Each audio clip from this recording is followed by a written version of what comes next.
ngo ubu ngubu ngo kubera ko yamaze kugukura mu ivu ikagushyira kuri aritari, ubu ushobora gusubiza amaso inyuma ukanenga ko ibyahakugejeje nta shingiro byari bifite.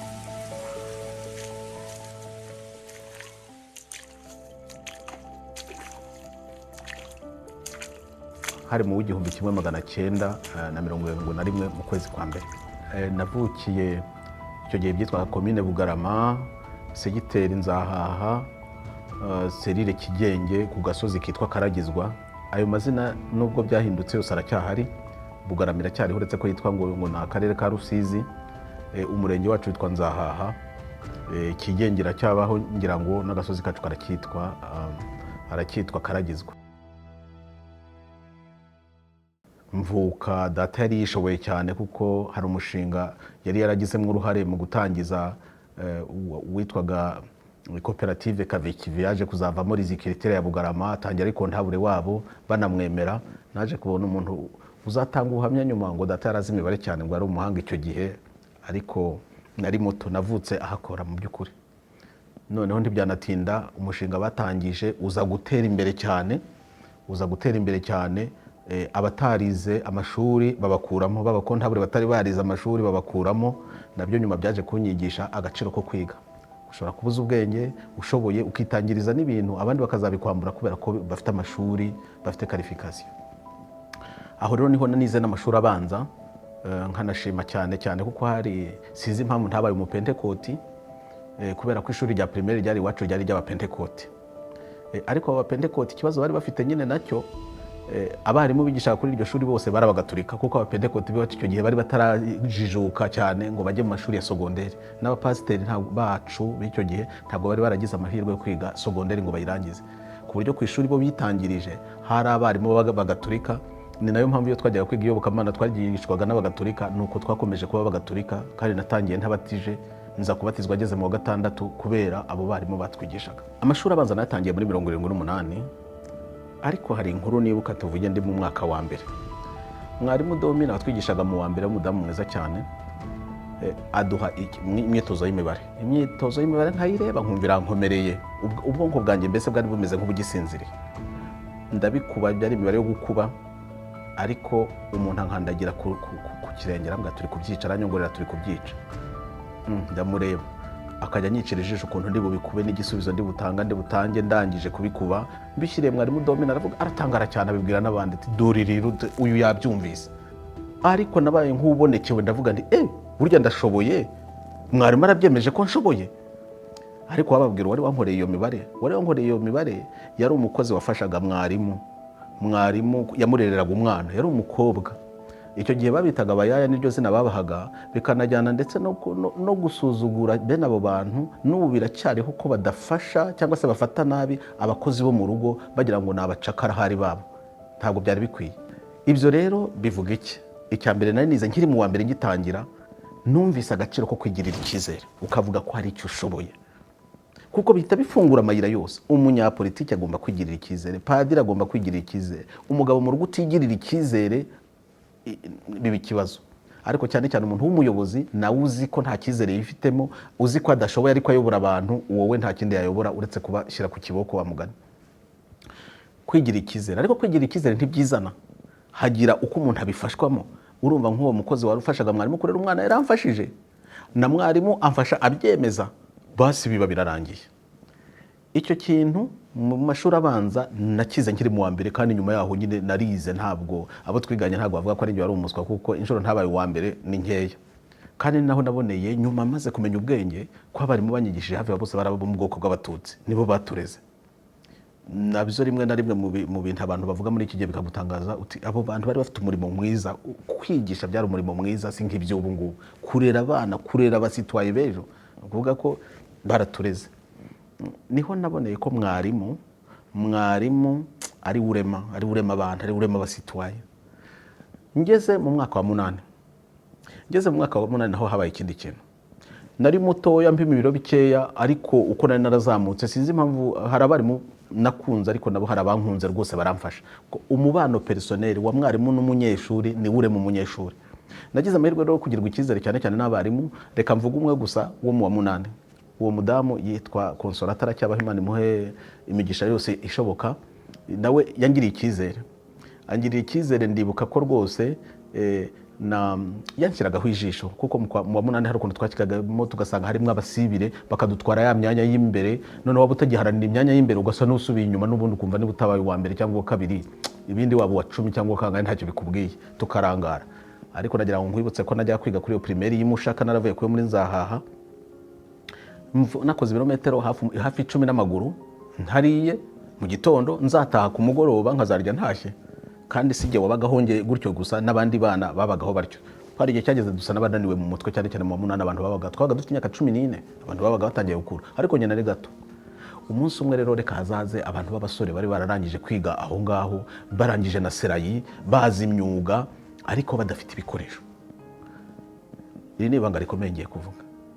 Baranyegera bati ko ari wowe abarimu baha urufunguzo rwa toriye, kandi tukaba dushaka twifatiramo ibikoresho ngo tuzakora akazi, wadufashije tukazinjiramo hariya tukifatiraho biki cyane, abarimu ntibazabimenya, ariko tukajya tukikorera akazi. Bashakaga imbazo, bashaka mbese bira bikoresho byo muri atoriye. Nuko sise nzakuri ati nujya gufunga nimugoroba mutashye ntuzafunge neza, twe tuzinjiramo dukuremo ibyo dushaka, hanyuma wumve ati ndetse tuzakugurira n'imbombo. Nari nkiri muto pe, nari nkiri muto, ndagiye mfunze nabi koko, mfunze nabi nditaye. Bukeye mu gitondo dusubiye ku ishuri nyine Mushaka, ubwo ni mu munani, mwarimu Kabagema rushinzwe atoriye ati ishyano ryaguye, baraye bibijyemo ibikoresho hano. Ndaruca ndarumira, ariko nyine icyo cyari kindenza aho nari nicaye. Bati ibikoresho babyibye. Bahita basohora mu iryo shuri abahungu b'ibisore bahabaga, abitwaga bamawimbi, abitwaga abandi bizigirwa, ubwo baba batangiye kubahata igiti, ngo buriya nibo babyibye byanze bikunze. Kwa kutagirirwa icyizere, niba uri umwana ntibakugirira icyizere, ushobora kuharenganira cyane. Sindebye ukuntu bantu bizigirwa bari gukubitwa, ariko hagati aho haba akantu. Mwarimu Kabagema aravuga ati ubundi ufite urufunguzo rwa toriye ninde? Bati nuriya witwa Nahimana Thomas. Sohoka, ankize hamwe n'abo ngabo, ariko bari ibisore nge ndakana. Wa mwarimu wanjye rero wankundaga, wanyigishaga mamunara, ati wowe uri gukora iki hano? Ati subira mu nzu. Kabagema ati ariko niwe ufite urufunguzo. Ati uyu we nta kibazo cyamubaho, nasubire mu nzu vuba vuba. Nako mu ishuri ndagira ndicara ko abandi bizigirwa bakubitwa, bavuga ati muzane ibikoresho mwibye. Mpita numva agaciro k'icyizere ushobora kugirirwa n'abandi, n'akarengane ushobora guhura nako n'urugomo kubera ko bagufata nk'umujura. Bati n'ubundi se ninde wakwiba ibintu hano uretse ntibizigirwa, uretse nakanaka. Nzabasengerera agacupa basi umunsi tuzongera guhura niba abakiriho, kugira ngo mpongerere icyo cyaha. Nari mbizi neza uko byagenze, mwarimu angiriye icyizere kirantabara, ariko mpita numva akarengane uko kagenda. Iyo ugize amahirwe bakakugira icyizere, icyizere gishobora kugukura ahantu hakomeye, kuko mwarimu yarazi ko ndi fragile. Fragile ni ukuvuga ngewe yo nsohoka nkajya muri abo, ngakubitirwa muri abo, kandi ikosa rikangaragaraho, nge byari kuba binarangiye n'ishuri ntaryo nari kuzagarukamo, byari kuba birangiye rwose. Ubu simba nicaye ahangaha. Mwarimu wanjye uzi ukuntu nkora byanze bikunze, agomba kuba afite uko abihumurirwa, ari umubyeyi. Ati uyu we nta kosa ryamuvaho, kandi kuko arantabara, ubuzima burakomeza. Umubyeyi utigiramo, utifitemo icyizere ntashobora kurera abana ngo bagire icyizere. Umubyeyi w'umunyabwoba, umubyeyi uhangayitse, umubyeyi ushonje ntashobora kurera abana, ndavuga abarimu, ngo bazagirirwe icyizere. Leta ikwiye kwita kuri mwarimu kugira ngo mwarimu yite ku bana, abana bazavemo abana bifitiye icyizere. Niyo bakora amakosa, nta mwana udakora amakosa nk'iryo nakoze, abandi benshi bayakora, nabwo ntibabacireho iteka. Mu guhana abana rwose abarimu bakitonda, ntibabasenye, kuko mwarimu ashaka kugutabagura wenda nanakurenganyije, bikaba byagira ingaruka. Kandi icyo cyaha bagikoze kugusenya umwana, mwarimu arabishoboye rwose. Ni kimwe n'umubyeyi ushaka gusenya umwana we, ntagaruriro. Kujya kwiga ku Nyundo, nzi ko nzajya kwereka mwarimu Consolata birote byatumaga nkora, kavuga nti ntazamwereka irimo amanota mabi. Byatangiye buke buke, ndi mu hagati, byarangiye ndi uwa mbere, n'ubundi ibyo nta gitangaza kirimo, byagiye biza buke buke. Ariko ndi mu wa kabiri habaye ikintu. Mwarimu w'igiswahili yaraje atangira kuvuga ibiswahili byinshi cyane, sinagira icyo numva, adusigira n'umukoro, ariko nge sinasobanukirwa. Abandi rero cyane cyane abasibire uwo mukoro barawukora, nge sinawukora kuko ntari nabyumvise. Aje abibajije nge ndeba mu kirere, yaranavugaga sinumva. Arangije arambwira ngo wewe mwenda bazimu. Abivuga arakaye cyane ngo ndi mwenda bazimu. Mbaza umunyeshuri twiganaga wari umusibire witwa Gashingiri Ildefonsi, Imana imuhe uruko ridashira, apfuye muri 1994, yishwe muri jenoside. Mwendabazimu bivuga iki? Aranyongorera ngo biravuga ngo uri umusazi. Mbega agahinda nagize we, koko mwarimu ntuke ngo ndi Mwendabazimu kubera ko ntazi Igiswahili. Ndara nabi, bukeye mu gitondo ntereka nze nkwereke nize Igiswahili. Umwaka wagiye noneho sinize n'ibyo mu wa kabiri, ngiye nigaga ibyo mu wa gatatu. Igiswahili twagitangiraga mu wa kabiri kuko nigaga leta, nigaga ibyo mu wa kabiri n'ibyo mu wa gatatu. Narangije umwaka bose bazi ko nzi Igiswahili, ndangiza uwa gatatu. Ubwo ngewe natangiraga kwiga, nageraga mu wa gatatu ndi kwiga n'ibyo mu wa kane ndetse no mu wa gatanu. Abo twiganye barabyibuka ukuntu nahindutse umuswahili kubera ko mwarimu yashatse kuntesha agaciro, wambwira ngo ntabyo nzi, akanyereka ko nta cyizere, akantuka ngo ni Mwendabazimu. Yahise atuma ngira morale, ngira courage yo kwiga icyo Giswahili. Byanyigishije ko urugamba mu by'ukuri, ibibazo uhuye nabyo, challenges, yuzemeye ukazakira, ukareba n'icyo wazikora. Hari havutse ikibazo, ngomba kubona igisubizo byanze bikunze, niho utera imbere, niho ugira icyo ugeraho. Nuko seminari ntoya narayirangije, nza no kuba duwaye wa mbere utowe muri iyo seminari. Niho leadership kuri ngewe yatangiriye. Ntacyo nari ntandukaniyeho n'abandi uretse wenda kuba mu ishuri narabonaga amanota meza cyane, ariko ntabwo numvaga ndi umunyapolitiki udasanzwe. Nubwo akarengane ntakemeraga guhera cya gihe cyo muri primaire, nubwo byangoraga, ariko naje kugera mu gatandatu dutera hejuru tuti ariko kuki abapadiri badushyiraho baduwaye, kuki twe tutabitoramo? Kwitorera abategetsi mu ndirimbo y'igihugu, waduhaye kwitorera abategetsi ni ijambo rifite ikintu rivuga mu mutwe wanjye no mu mutima wanjye. Kwitorera abategetsi, abaturage batazi kwitorera abategetsi, community itazi kwitorera abategetsi, ntabwo ibirimo ngo bitorere uwo bishakiye. Iyo revolution twayishyize mu seminari nto yo ku Nyundo yari imaze imyaka 40. Abapadiri aribo bagena umuyobozi duwaye na vice duwaye, twebwe turamwitorera rwose. Nta nubwo narizeye ko ndi butorwa, ariko twakoze icyaro tujya mu wa mbere mu wa kabiri muri buri shuri, tuvuga turabakandida. Ngize amahirwe mbona abantu reko kuba duwaye, ntangira. Duwaye yarakomeye, yarafite responsibility, yarafite ububasha. Niwe we na vice duwaye nibo bareraga abandi banyeshuri mu by'ukuri, tukabashyiriraho n'ibihano, tukabashyiriraho, mbese nitwe twareranaga. Mu yandi magambo, abapadiri bakoraga umurimo wabo mu nshingano zabo, ariko abanyeshuri twarareranaga ukurikije responsibility twari dufite, cyane cyane duwaye na vice duwaye. Bari abantu rero baba leader. Nibwo bwa mbere nabaye muri leader. Ibyo byaje no kunkurikirana muri grand seminaire, nkaba vice duwaye, nk'irutongo nabaye vice duwaye, Ikabwayi nabaye vice duwaye, mu Nyakibanda nabayeho gato vice duwaye. Ubwo nari narakuze nanjye nibereye mu bindi, noneho ndi kwishakira iby'ubupadiri, aba ari byo nkomerezamo. Ngaya amateka yanjye muri makeya, kereka ikintu ntakwibagirwa nacyo cyaje kuzamura lutte. Nige nari mu Nyakibanda nyuma ya 94 ibintu byarasenyaguritse, twese twibaza noneho aho turi. Haza umupadiri w'umufaransa atanga conference batumiyeho, yitwaga Alfred Bour w'Umusacré Cœur. Avuga ibintu byinshi cyane ngo byitwa no violence, ngo ari kwigisha, aravuga numva sindi kubyumva. Aza kugeza ahantu avuga izina ry'igitabo, avuga igitabo ngo cyitwa ngo de la servitude volontaire. Anavuga ko wacyanditse ngo yitwa Etienne de la Boétie, ariko nahise mbyibagirwa, nifatira icyo ngo de la servitude volontaire. Numva mbaye nkukangutse. De la servitude volontaire arabisobanura amagambo make ngo burya abaturage babacakara mu gihugu kubera ko babyemeye, ngo baramutse batabyemeye ibintu byahinduka. Ndikarabaye ubwo ndi umuseminari witegura kwa padiri, ibyo bintu se nibyo ndamukurikirana. Hanze arabinsobanura rwose, ambwira n'icyo gitabo uko cyitwa nyine Discours de la servitude volontaire, cyanditswe mu kinyejana cya 16 n'umwana w'umusore wigaga amashuri, ariko hari mu gihe cy'ingoma z'ibitugu bikomeye. Abaturage baba bacakara b'ubutegetsi bw'igitugu kubera ko babyemeye, baramutse babyanze byose byahinduka. Mu by'ukuri kubonekerwa kwanjye naho kwatangiriye, ntiyo ese burya nuko bimeze. Urumva turi nyuma ya 94, turi kureba uko inkotanyi zikora, twarangije kubyumva uko inkotanyi zikora. Icyo gitabo ndakubwiye ngo naragishatse, ndagihiga mu Rwanda sinakibona, nikomereza amashuri mba padiri. Nyuma maze guhunga muri 2005, maze kwiyandikisha kuri Université Irua, nibwo ngeze muri recherche ngomba kwandika, nasubiye gushaka cya gitabo, aba ari cyo nkomerezaho recherche za université. Bizaba ibyo nize muri droit, byaba ibyo nize muri philosophie, byose bishamikiye kuri icyo gitabo Discours de la servitude volontaire, ngo abaturage baba bacakara kubera ko babyemeye. Mu yandi magambo, iyo bashatse kwibohora babigeraho. Urugamba rwanjye umutima warwo nahuri nuko mbyemera, niyo dogme iruta izindi, niryo hame riruta izindi. Abaturage baba bacakara kubera ko babyemeye, ubuzima burakomeza.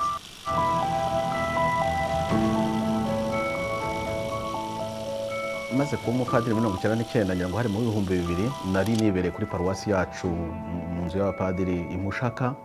Noneho ndi kumwe n'umupadiri ukomoka i Mushaka nawe wari waranatureze mu Nyakibanda, ari umwarimu wacu witwaga Maryomeza, yari mukuru. Nuko tuganira utuntu n'utundi, nyine abapadiri bari kumwe, w'umusaza n'umusore ntibabura utuntu baganira, turimo n'urwenya. Noneho tunenga ibintu, tunegura ibindi, bigeze aho nza kuvuga ijambo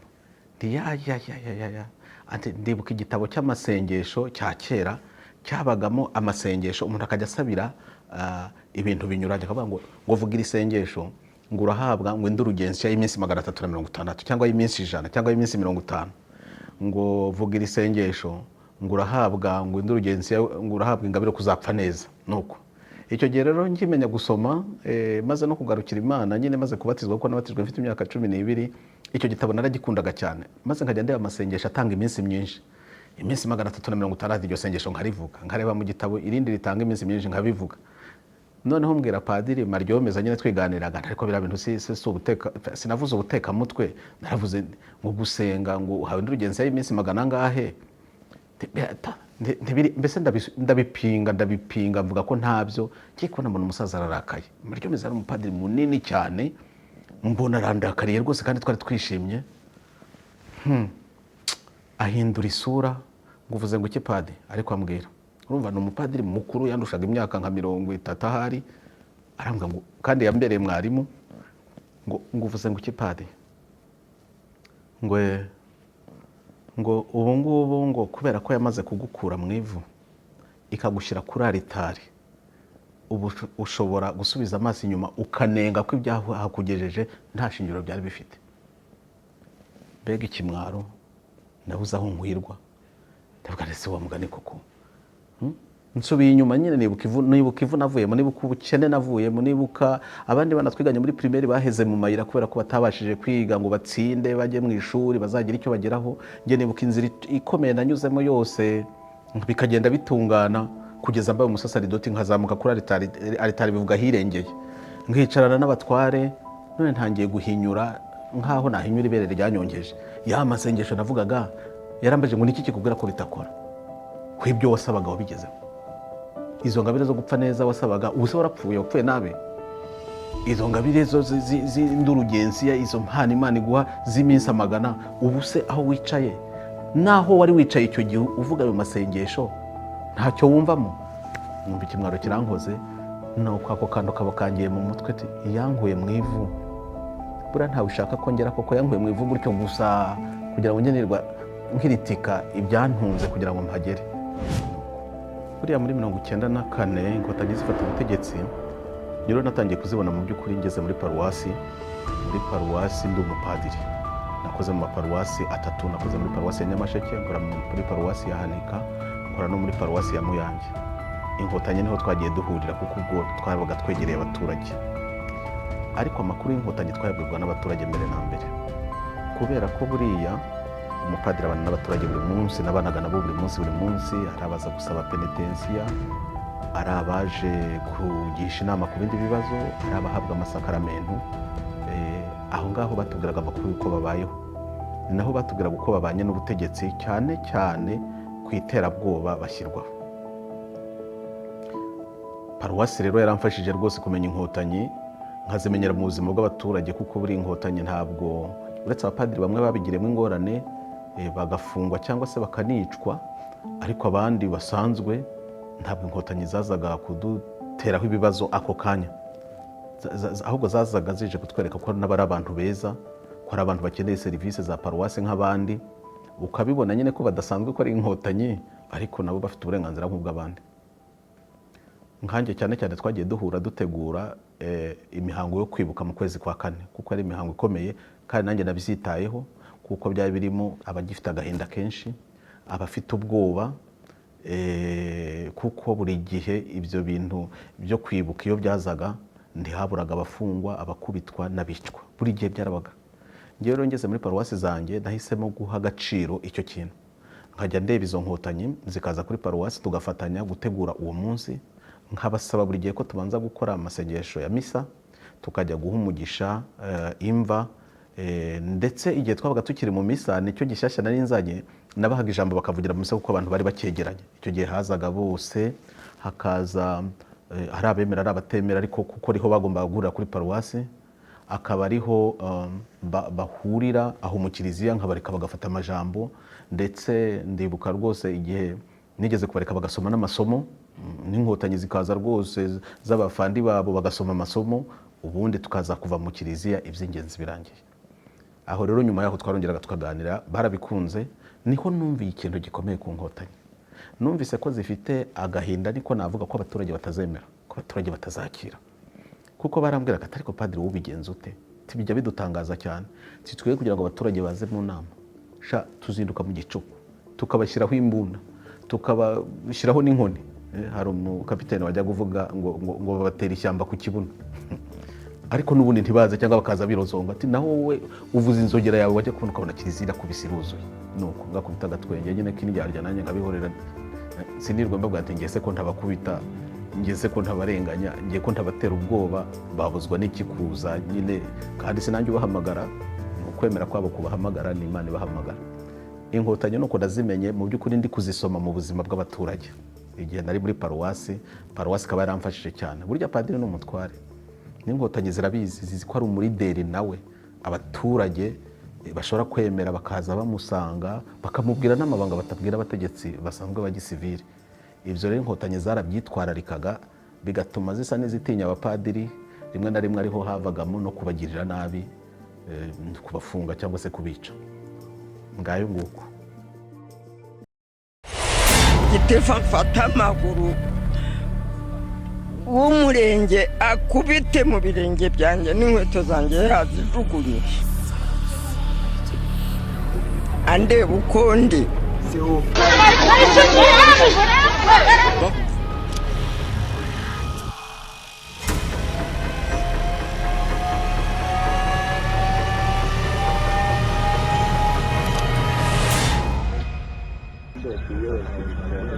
Na mama disi ngo yarose ngo turi kuvuza induru. Naraye ndose mu gisirikare umukobwa uri muri burenge uri kuretse gushaka menshi cyane ngo nkajya nikinga inyuma y'inzu.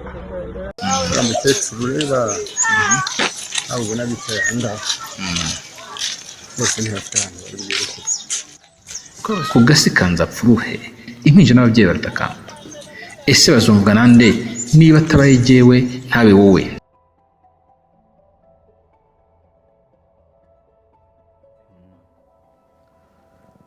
Ikintu rero cyaje gutuma ngera ahantu niyemeza no guhunga igihugu, kugisobanura ndumva byoroshye. Ubu ngubu nabona amagambo kera sinajyaga nyabona. Muri uko kubana n'abaturage naje kubona ibibazo bikomeye, ariko uzi gusoma misa ukavuga ati buriya mu cyumweru gitaha uriya mudiregiteri n'uriya mwensiperiteri ntibazaba bahari, buri inkotanyi zaba zarabajyanye.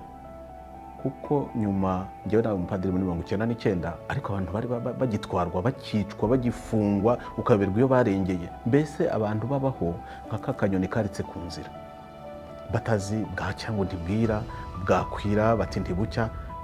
Kuko nabanaga n'abaturage byageze aho binjyamo rwose. Ari n'igihe twajyaga dukora inama nimugoroba, kuko kuri paruwasi niho bashoboraga guteranira nk'abo ba intellectuel, bakambwira rwose ibibazo barimo, abo bafunze, abo bishe, bakavuga, bigeze no kuvuga ati padiri wakwihungiyewe ko tubona ibintu bikomeye. Icyo gihe nari muri paruwasi ya Muyange, ndavuga ntabwo nzahunga, ariko mbona bafite impungenge zikomeye, bavuga ati inkotanyi zizatumara.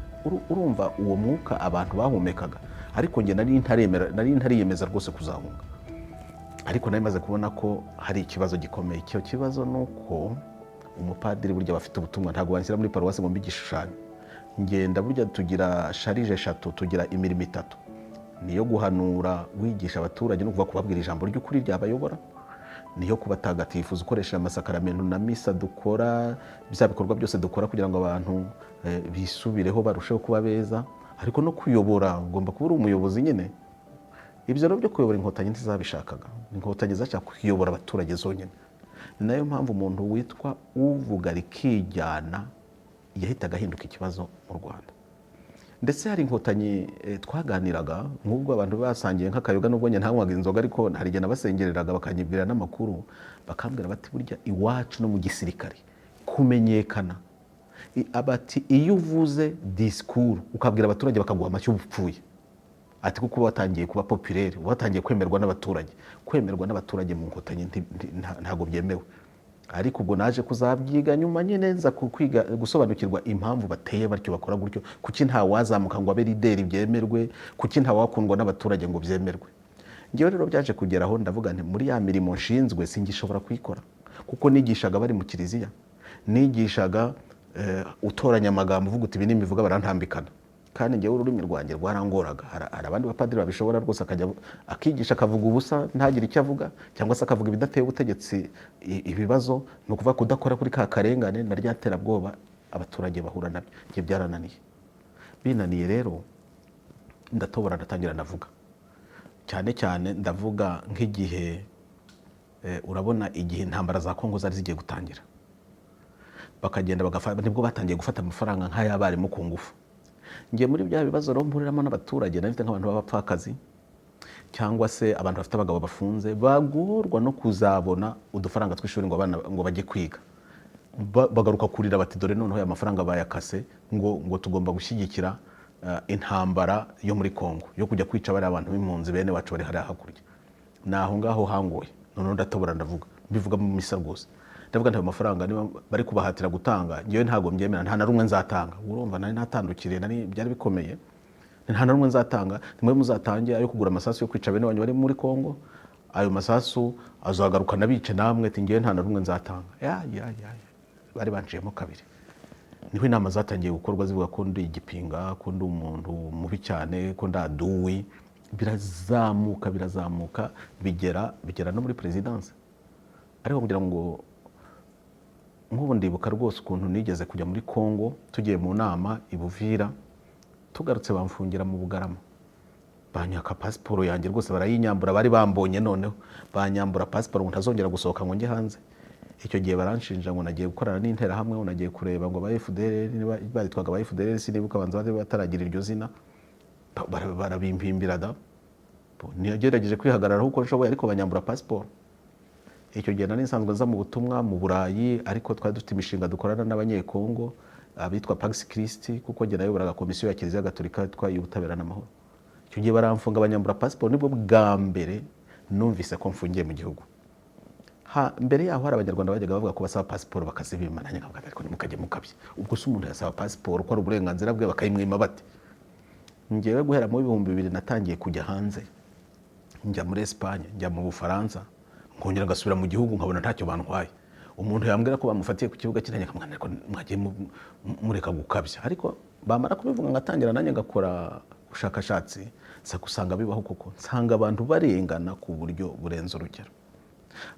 Ariko umunsi nafungutse amaso neza nkavuga nti Inkotanyi ndazimenye, ni mu mwaka wa 2000 nibwo bwa mbere nasohotse njya mu gihugu cya Espagne. Njitse sinzi ukuntu byanguyeho, umuntu anyoherereza urupapuro rwanditseho ngo ubuhamya bw'umuntu witwa Abdul Ruzibiza. Buriya Abdul Ruzibiza niwe wampemukiye rwose, reka mbyite gutyo. Narasomye ibintu avuga ku Nkotanyi, kandi nawe yari imwe muri zo. Ndavuga nti se ba bantu tubana nuko bameze. Wibuke ko bageze mu Rwanda muri 1994 bafata ubutegetsi, ngewe nagiye muri Espagne mu 2000. Nukuvuga ko nari maze n'imyaka 2 ndi umupadiri, nari ntaramenya iby'Inkotanyi zakoze, kuko itangazamakuru ntabwo ryari rimeze nk'ubu ngubu, nta internet yari ihari, ntabwo twamenyaga ibyabaye ibyumba, ntitwamenyaga ibyabaye mu tundi duce, ntitwamenye ibyo bakoreye Igitarama, abicyangu ntibashobora kubimenya. Abdul Ruzibiza niwe mpumuye amaso, ngeze mu Rwanda, nsubiye mu Rwanda, ntangira kwitegereza noneho ibyo bakora, ntangira gutega amatwi disikuru bakora. Niho namenye ko Inkotanyi muri gahunda zifite urukundo rw'abaturage nta rurimo, n'abantu bifatiye ubutegetsi mu nyungu zabo gusa. Bafite na gahunda yo kurimbura nibura igice kimwe cy'abanyarwanda kugira ngo nabo bazibigarura igihugu cyangwa bazakiyobora igihe kirekire gishoboka. Nuko nabibonye Inkotanyi nazigiye zimenya buke buke, paruwasi nabibonaga mu buzima bw'abaturage. Bukeye ngeze muri Espagne ntangira gusoma no gushakisha amakuru ku bamenye Inkotanyi, nuko nazimenye nza gusanga nyine mu by'ukuri nshatse gukora umurimo wanjye nk'umupadiri, nigisha uko mbyumva, ngatagatifuza abakristo uko mbyumva, hanyuma nkayobora, ariko nanjye mfite ahantu mu nzira nziza mbayobora, ntemera akarengane n'urugomo bagirirwa, nabonye nta buzima bushoboka. Nuko nyine byageze aho nza gufata umwanzuro wo kuvuga nti iki gihugu sinshobora kugifungirwamo, cyane cyane bamaze kunyambura pasiporo. Igihe cyanjye kirageze nanjye cyo kugenda ngo ntekereze ibindi cyangwa nkora ukundi, kuko nasohotse mu gihugu mu by'ukuri. Nasohotse mu Rwanda mpunze ku itariki ya 17 z'ukwa 12 mu 2005. Ubwo ya pasiporo bari baranyambuye, bari bamaze ukwezi kumwe bayinsubije. Nabwo musenyeri wanjye yakoze umurimo wo kugira ngo asobanure, iva muri perezidansi iragaruka, nanjye mpita nigendera.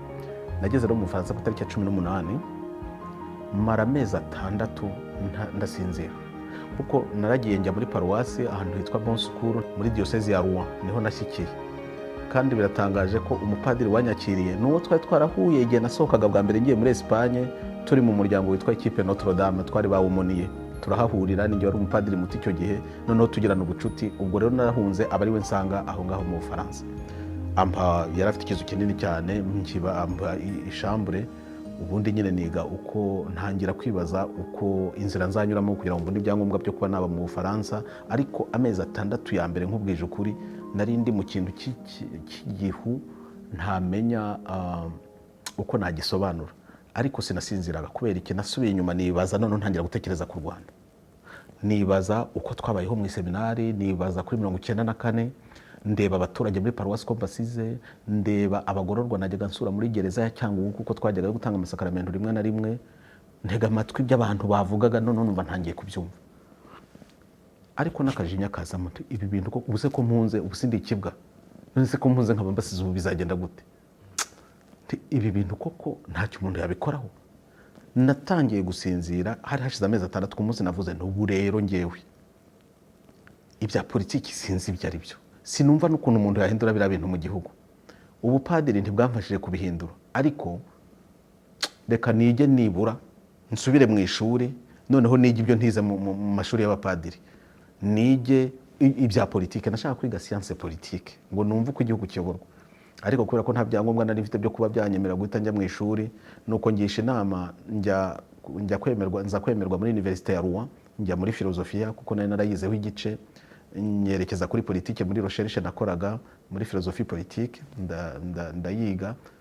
Birangiye maze kubona za master degree ndetse natangiye na PhD, nkumva ndashizwe, ndavuga nti ubundi igihugu kiyoborwa gute, ko numva ibitekerezo ndi kubyunguka, ariko igihugu mu by'ukuri kiyoborwa gute?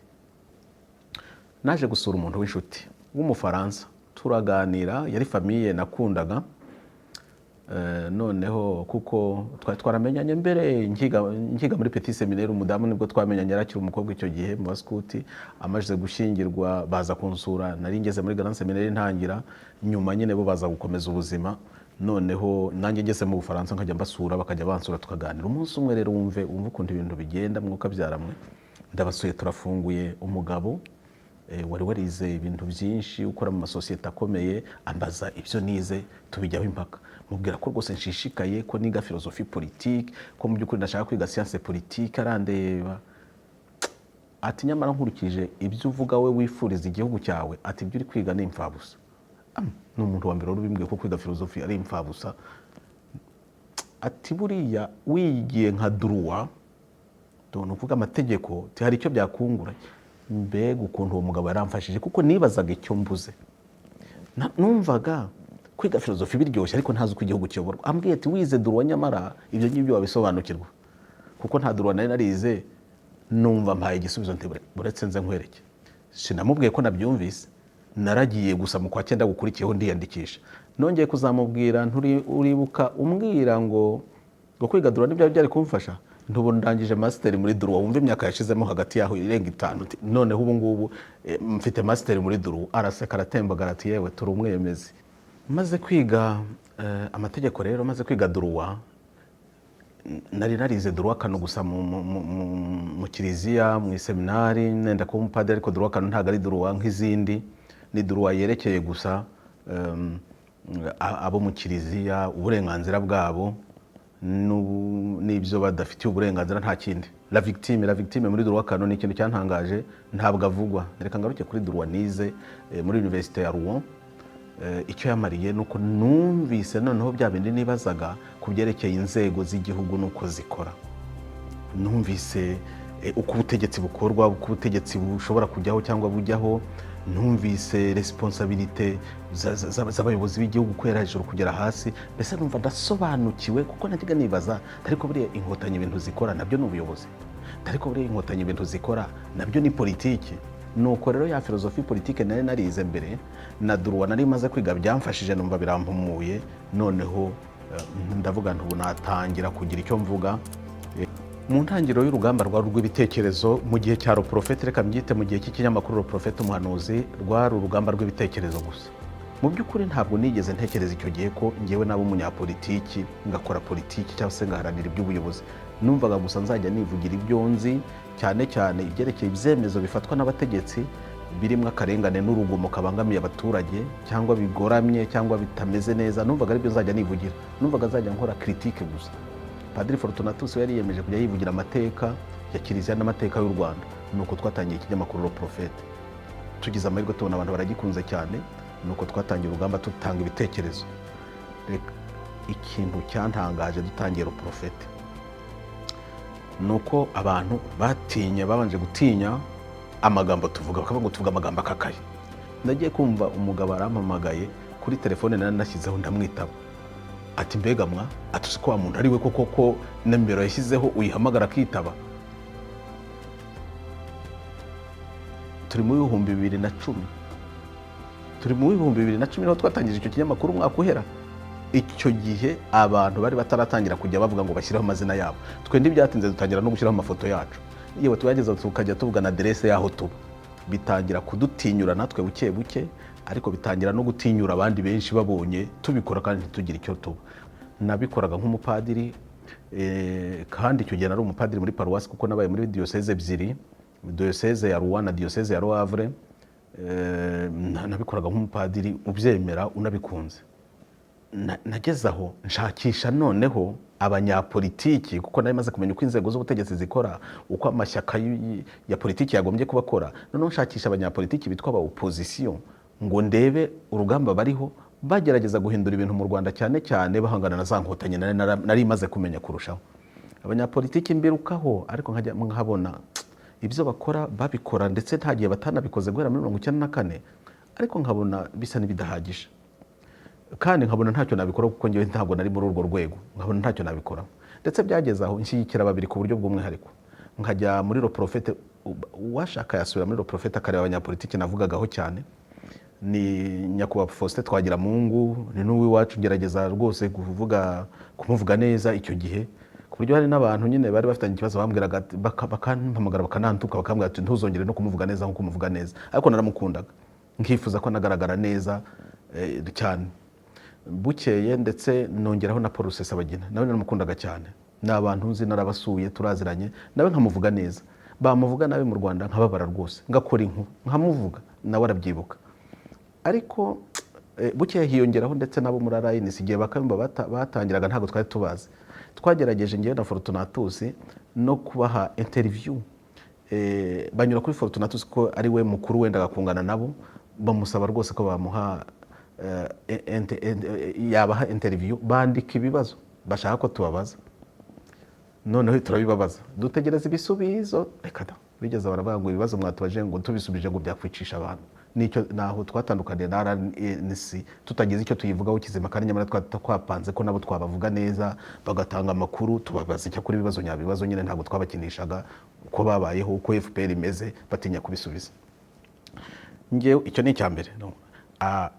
Abari abanyapolitiki muri icyo gihe barakoraga uko bashoboye, ariko nabonaga, wibuke nakwibutsa ko nari maze kubona ko nari maze kumenya uko inzego zikora, uko amashyaka ya politiki akora, uko abantu bashobora kujya ku butegetsi cyangwa bakabuvaho, uko bashobora kurwana urwo rugamba. Nagendaga niyungura buri munsi, nasomaga cyane cyane ko nahisemo no gukora teze ya doctorat ituma noneho njyamo nko mbese ngakora recherche très approfondie.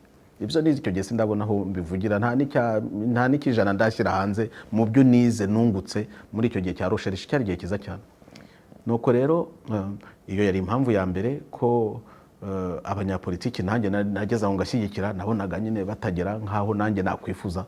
Ikimenyimenyi nuko ubutegetsi butahindukaga, n'inkotanyi zarikomerezaga. noneho icya kabiri gikomeye ni uko bageze aho noneho hakava urugamba rwo kuturwanya twebwe kundwanya ngiye ku buryo bugaragara. Inkotanyi ziradutuka, ziradusebya, zigahimba inkuru zigakubita aho ngaho, ariko ntibyagarukiraho. Baza no kubangamira umushumba wanjye wo mu Rwanda wa Diyosezi ya Cyangugu, bamubwira ngo ambangamire, anyambura uburenganzira bwanjye, kandi icyo gihe nanjye umupadiri uretse ko natangaga ibitekerezo. Mbese byaje no kugera ahantu avuga ngo ntazasinya kontara yanjye kuko hano twabagaho kuri kontara twari abamisiyoneri, ngo kugira ngo ntahe mu Rwanda. Bageraho bambwira ngo nimfunga umunwa nenda ufunga, bazanyambura uburenganzira bwo kuba hano mu by'ukuri. Icyo rero nicyo cyatumye ntekereza, ngeze ahantu Musenyeri ambwira ngo nimfunga umunwa ndeke kuvuga ibyo mbona. Icya mbere yatandukiriye, icya kabiri nuko hari ikibazo gikomeye. Ikindi ngeze ahantu bambwira ngo sinakomeza kuba mu Bufaransa, ngomba gutaha ku ngufu. Ubundi nashakaga no gutaha mu by'ukuri.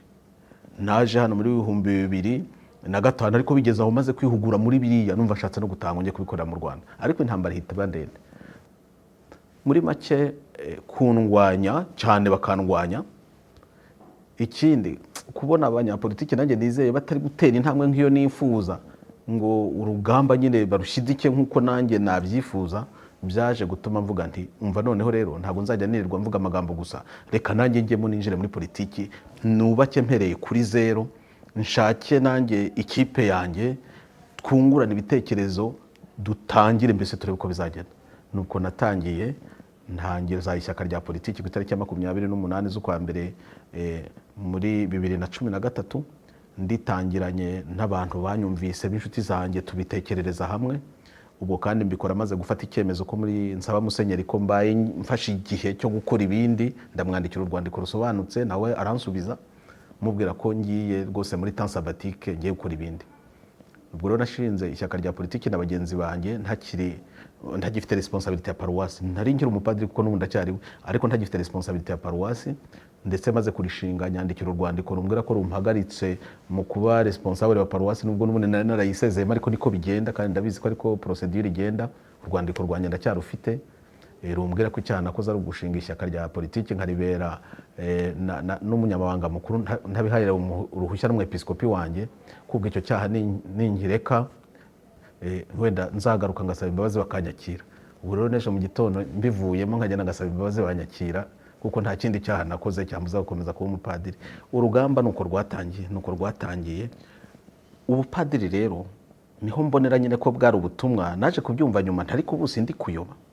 Mbere yuko njya muri politiki maze gusezera umwepiskopi ko ngiye kugira icyo nkora, nafashe amezi 2 mva mu Bufaransa njya muri Amerika, mara amezi 2 nifungiye muri paruwasi yahariya muri Diyosezi ya Boston. Ikibazo nibazaga ndi muzima, sinasaze, ibintu ndi gushaka kujyamo nibyo cyangwa sibyo. Ngisha abantu bake cyane b'inshuti inama, ndakuvuga ibintu ibihe ndi kuba mu ngewe sindi kubyumva, ndi kumva meze nk'ufite umuhamagaro ko ngiye kujya muri politiki active, ngiye kugira uruhare muri politiki, kugira ngo aho navuye komoka mu muryango w'abakene, nagize amahirwe mbaho mu buzima, reka mbyita amahirwe, mbana n'abaciye bugufi. Amashuri abanza, amashuri yisumbuye nayarangije bigoranye cyane kwishyura, nubwo data yabikoze ariko byaramugoraga, bigatuma mbana n'abakene nkanabitegereza nkareba nuko babaho. Mu gihe cy'inkotanyi ubukene bwiyongereye, tubureba tubona uko n'abari bafite ibintu bahindutse abatindi, ibyo byose narabirebye. Noneho maze kuba umupadiri narushijeho kuko negereye abaturage kurushaho. Maze kwemeza ko noneho ubupadiri ngiye kukomereza ahubwo mu gukora umurimo wa politiki, byatumye afata n'umwanya wo gusenga. Ubundi umuntu rimwe na rimwe ufata akanya, ntabwo nigeze mbyibagirwa, ufata umwanya rwose ngasenga, nkajya mu kiliziya nkabaza Nyagasani icyo abitekerezaho. Ngiye kwandika disikuru ndi buganiriza abantu, rimwe na rimwe mu biganiro bimwe na bimwe bikomeye, nkajya mu kiliziya nkabaza, ngafata umwanya nkitekerezaho, ariko nkanabaza. Ni muri naho nagiye mbonera amabanga menshi cyane anjemo, nkayiyumvamo ko hari ikintu numvise kindimo, ariko mfite n'abahanuzi barenga nka 50 bambwira ibintu bitangaje, bambwira inzozi zabo, bambwira ubutumwa bahawe, ndabakira bose, ndabakira. Nagiye ntangazwa n'ibyo bavuga, harimo bamwe bampishuraga n'ibintu nkavuga nkicecekera, ariko nkaba numvise ko bishobora kuba kuko bagira n'ubutumwa. Nanjye rero hari igihe rwose ngira nk'inzozi zinsobanura ibintu bikomeye, ngize kurota rwose mbona agasimba katebejwemo inzara, n'ikintu niba ari agaca, ariko agaca ni gatoya, ni kiriya kinyoni kinini bita igo. Nubwo igo nyikunda, ariko iyo igiye guhiga hari igihe higa avec violence, igafata. Yari yafashe rero agasimba igatebeza mu inzara, mbese ikicaye hejuru ku buryo bugaragara. Noneho ako gasimba kabonye ntambutse hafi kazunguza karizo, kugira ngo hari niyumvisemo ko kari kumbwira ngo dore uko ndacyariho nahumeka, nubwo ubona ameze gutya ariko sindapfa burundu. Naba njya gutabara ako gasimba, inzozi zirangira nkanguka ntarabikora, ariko narangije kumvamo ngo dore uko abanyarwanda babayeho, nuko nguko abanyarwanda bayobowe na FPR babayeho. Izo nzozi zangizeho impact ikomeye, zamazemo nk'ibyumweru bibiri zituruna nk'uko filime yituruna mu mutwe w'umuntu, filime wabonye. Nuko numva nyine zirahamya wa muhamagaro wo kuvuga ati hari aho wavuye ugomba gukura abanyarwanda, hari aho wavuye ugomba gutanga umuganda kugira ngo abanyarwanda bave mu karengane n'urugomo barimo, bave mu ivu babagaraguzamo buri munsi. Muri ya mezi 2 namaze muri Amerika, ntekereza niba ntarasaze, yaje gusozwa no kumfasha icyemezo, mvuga ko noneho ngiye kujya muri politike ku buryo bugaragara, nanjye nkigeragereza. Byatangijwe rero maze gufata icyemezo n'inkuru 2 nanditse, ndazandika zishyira kuri internet. Inkuru ya mbere yaravugaga ngo ndamutse ntorewe kuba perezida wa repubulika dore uko nabigenza, nandika ingingo 12 za programme politique byo nakora. Bukeye naraye nandika indi nkuru ya kabiri yavugaga ngo uwampa miliyoni y'amadolari kari agatsiko nagasezera amezi 28. Ngira ngo iyo nkuru ya kabiri niyo abantu benshi bakomeyeho, ngo uwampa miliyoni y'amadolari. N'ubu hari abakibinyurira bati ariko iyo miliyoni ntiwayibonye wenda ukayirya wenyine. Ariko byakanguye n'abandi baravuga ati uyu muntu afite gahunda. Naho havuye igitekerezo cyo gushinga ishyaka ku itariki ya 28 z'ukwa mbere muri 2013. Abaje bose naho batangiye, nibwo batangiye kunyandikira dukora gahunda. Ishyaka Ishema ry'u Rwanda rero twashinze, twarihaye intego, twarabanje dusuzuma ibibazo biriho. Noneho tuvuga ko ikibazo abanyarwanda bafite ari ubutegetsi bw'indobanure z'abatutsi b'abasirikari baturutse Uganda, bategekesha u Rwanda ubutegetsi buteye gutya bushingiye ku ngingo 3: ikinyoma, iterabwoba no kwikubira ibyiza by'igihugu. Noneho duhita turema n'indangagaciro 3 nyine twebwe tuzagenderaho, ariyo ukuri, kurwanya ikinyoma, ubutwari, guhangana n'iterabwoba, no gusaranganya, ari byo birwanya ukwikubira ibyiza by'igihugu. Ishyaka rero rikora akazi karwo ryo, rigera n'igihe rigira riti duteganya ko tuzajya mu matora yo mu 2017 nk'ishyaka tukajya kuryandikisha mu Rwanda, noneho tugakomereza gukorera politiki mu Rwanda. Niyo ari gahunda yacu. Aho rero ntago ndi bubitindeho kuko ni ibintu bizwi. Twarabigerageje rwose kujya mu Rwanda inshuro 2 zose, mu 2016 mu kwa 11 no mu 2017 nibwo nabonye noneho inkotanyi zishobora kugeza ko zinyambura uburenganzira neza bwo gusubira mu gihugu cyanjye, ngo mbe nagira uruhare mu buzima bw'igihugu. Nkurikije ibyo nari narize, nkurikije uko nabayeho, nkurikije ubuto bwanjye, nagezaho niyumvamo ko mfite umuhamagaro, niyumvamo ko mfite isezerano, kandi iryo sezerano byaje kuza nyuma kugira ngo mbone ku buryo bugaragara ko mfite mission yuko ibyo bya politiki nabijyamo. Maze aho navuye nkaba nahakura u Rwanda n'abanyarwanda. Nibutse umuntu w'inshuti cyane uherutse kumbwira ati waretse nkandika igitabo kuri wowe ku buzima bwawe. Nuko tubona akanya turicara tubiganiraho, ambaza ngewe nk'icyo gitabo ko nakita. Ndamubwira nti icyo gitabo rero reka tuzacyite mfite isezerano, iyankuye mu ivu yantumye kuhakura u Rwanda n'abanyarwanda. Ati ibyo bintu ngo bisobanura iki? Nuko turakomeza turaganira. Icyo gitabo ndatekereza ko kizasohoka, ariko nta matariki nshyizeho, sindabimenya uko azabyitwaramo, ariko amakuru ansaba natangiye kuyamuha kugira ngo bizageraho nerekana ko Imana yankuye mu ivu ngewe. Hari mission yambaye nyine, abo bari mu ivu, urwo Rwanda ruri mu ivu ndarureba, numva mfite mission ko hari umuganda ukomeye natanga kugira ngo u Rwanda ruzongere kuba u Rwanda. 2017 bamaze kunyangira kujya mu Rwanda rero ni ibitekerezo byaje. Twibuke ko ibyerekeye inzego z'ubutegetsi nari mbizi. Niho twavuze tuti by'amashyaka birarangiye. Niba ishyaka ndashobora kujya kuryandikisha mu Rwanda, niba ishyaka ndashobora kurikoresha diplomasi hanze kuko nta leta nimwe yakira ishyaka ari itsinda ry'abantu babyumvikanaho gusa. nibwo twagize igitekerezo cyaguye cyo gusaba ko opozisiyo baza tugakora guverinoma ikorera mu buhungiro, kuko nirwo rwego rwisumbuyeho rwo guhangana n'indi guverinoma. Ntabwo twari kujya duhora munsi yabo, Perezida Kagame agafata ibyemezo, ngewe nkaza ndi umuyobozi w'ishyaka gusa. Ntabwo ibyo bintu bijyanye mu byerekeye inzego za politiki cyangwa se z'ubutegetsi. Guverinoma rero turayitangira n'abashaka, twahamagaye bose, abashatse itangirana intege nkeya, ariko nyine ntibyatinda, bamwe bakaza bakagenda, abandi bakaza. Ikigaragara ubu ngubu guverinoma imaze imyaka 7. Umuntu yasubiza amaso inyuma akareba aho twavuye, ubu noneho turahabona, tukapimira ku mishinga ikomeye twatangije, imishinga yo gushyiraho pasiporo ikemura ikibazo cy'abaturage baba mu mashyamba batagira n'agapapuro kanditseho izina ryabo. Uriya mushinga ntiturawusobanura bihagije. Imishinga yo gufasha abana bari mu mashyamba, ni imishinga inyuranye twakomeje kuvuga, ariko by'umwihariko byageze ahantu tubona ko ngewe mbona ikibazo nacyo kibanga rikomeye rya politiki nagombaga kubonera igisubizo byanze bikunze. Burya abanyepolitiki b'abanyarwanda impamvu ntacyo bigeze bubaka ngo gifate, ntacyo bapfana, ntaho baziranye.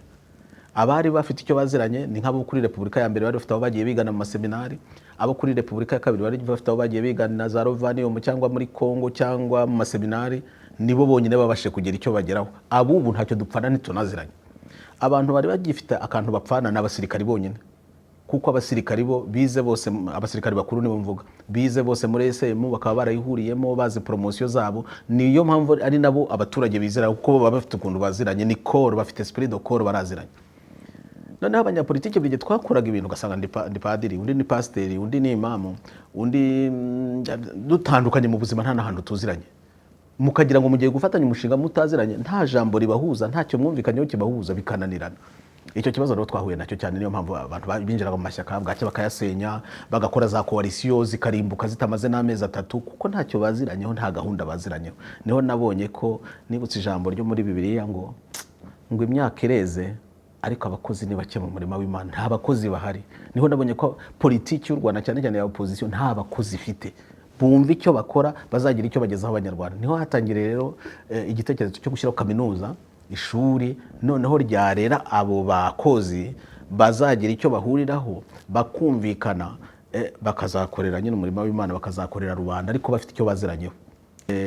Tutazasohora gusa abategetsi n'abanyapolitiki, ahubwo hazasohoka n'abawufisiye. Ubwo biratangiye, dongo tugeze n'igihe tugomba abawufisiye bacu bo, nubwo twavuga ko bari bafite icyo bahuriyeho, ubu se bahagaze bate? Muri 94 wari ufite imyaka 25, ubu afite ingahe? Ibaye 50 n'imisago. Bamwe inkotanyi zabagenzeho, nta byangombwa bagira, abandi baboshywe n'urubyaro, abandi baboshywe n'ubuhungiro, hari n'abatagira ibyangombwa rwose ku buryo bukomeye. Nta wakomeza gucungira kuri abo gusa ngo uvuge ngo hari icyo uzageraho. Ubu ntabwo mbivugiye kubasuzugura, simvugiye kubatesha agaciro, n'abibazo bafite barabizi. Ubu igihe kirageze ngo baba bakozi turiho turera, babandi bagomba kujya mu myanya ya politike n'ubuyobozi bw'igihugu, babyiteguye, babizi, bafite ya confidence muri bo, bijyanane na leadership y'abasirikare. Noneho abasirikare nabo baziranye, bashyashya, bo mu rwego rw'abawufisiye. Abawufisiye nibo bagora mu gisirikare, ntibakabashuke, nibo bagora yo bahari kubona les hommes de troupe cyangwa kurukita urubyiruko rushaka kurwanira igihugu cyabo no kurengera ubusugire bw'igihugu cyabo. Ntago bikomeye, ibyo biroroshye, ariko kubona abawufisiye kuko aribo barideri mu rwego rwa gisirikare, nibyo byari bitugoye, bitubangamiye. Icyo nacyo kigiye kubona igisubizo. Nkaba navuga rero ko Grex ejo bundi twashakaga kuvuga ngo reka twongere tugerageze turebe ko Kigali yabigeze ahantu yafungurira amarembo abandi bene gihugu nabo bajye mu kwiyamamaza. Turitegura, niteguye nka kandida perezida wa Repubulika, abandi bitegura nk'abakandida bajya mu nteko ishinga amategeko. Baradufungira, batubuza kujya mu matora, ariko twarabinenze, turabigaya. Ayo nta matora nyine arimo, twavuze ko nta matora yabaye, twebwe turacyakomeza kwitoza amatora. Icyo navuga kuri Grex ni uko ubiri gutoza inzego zose z'igihugu, iri gushyiraho inzego zose. Ndongera kwibutsa ko icyatumye njya kwiga ibyerekeye droit ari kugira ngo umenye uko igihugu gikora, uko inzego zacyo zikora. Nuko ubu nka Grex ifite guverinoma, ifite inteko ishinga amategeko, niko navuga ko nubwo tuyita inteko y'abakandida depite, kuko dushaka ko bitegura ko bazajya kwiyamamaza mu gihugu bakaba intumwa za rubanda. Koko dufite urukiko rwa rubanda, urukiko rwa rubanda rwatangiye guca imanza, nta bacamanza bari kwitegura ko ejo mu gihugu ivyerekeye ubutabera babikoraho. Dufite abasirikari, noneho tugenda gutegura abaofisiye byerekeye ubusugire bw'igihugu n'umutekano w'abaturage, byose turi kugenda tubitegura buke buke, turi kubaka kandi kubaka abantu bareba, kuko turabivuga ku mugaragaro kubera iki ko dukeneye amaboko. Ibyo bintu byose sinabishyira ku gatwe kanjye, sinabishyira ku gatwe ka Jacques Kanyamibwa dukorana, sinabishyira ku gatwe kabo dufatanyije muri guverinoma bonyine, abakora mu rukiko rwa rubanda bonyine. Dukeneye amaboko, dukeneye ko abanyarwanda bumva bakadufasha kubaka ingufu zahirika kari agatsiko, nazo abaturage bakongera bakagira ya mahirwe yo kwitorera abategetsi, kandi bagatora abategetsi batabihatiwe, bagatora abategetsi bavuga bati Padiri Thomas n'abantu be bafite umushinga uyu n'uyu, hari ikintu bashaka kutugezaho, bakabitorera, babakunda bakabakunda, babagaya kandi bakaba bakwitorera n'abandi niba bariho.